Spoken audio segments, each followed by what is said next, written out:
Hello everyone, my name is Imran and today we are going to talk about how to install WooCommerce plugin in WordPress in 2024. It's a step-by-step tutorial, so let's get started. First of all, what you're going to do, go to plugin and click on add new, and here you are going to search at the top right corner WooCommerce. Once you search WooCommerce, the first would be this one and you just need to click on install now and then click on activate. Once you install WooCommerce, on the left side of the menu you will find WooCommerce over here. Click on that and you will see settings over here. Click on settings. You will end up over here. Here you will see all the details related to WooCommerce: general, products, shipping, payments, accounting, and privacy, emails, integration, and advanced. So obviously general would ask for your store address and general options, and even you can select the currency options from over here.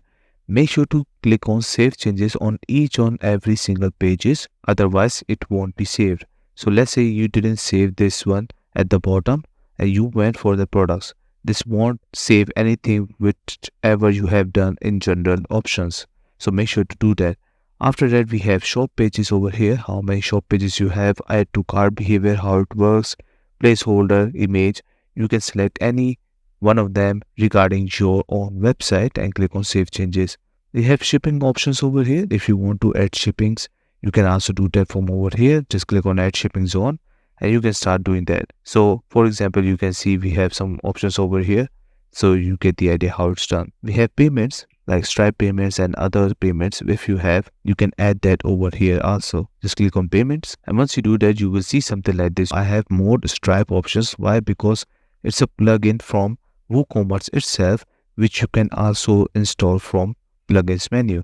Just search for WooCommerce for Stripe and you can add that like this over here. So right now I'm just going with the Stripe, so that's why I have Stripe options over here. We have account and privacy, email and integration, but the first four are very important, and once you do all of that, you are ready to use WooCommerce. And if you go to the pages right now, you will see cart, checkout, and even privacy policy, refund and return policy.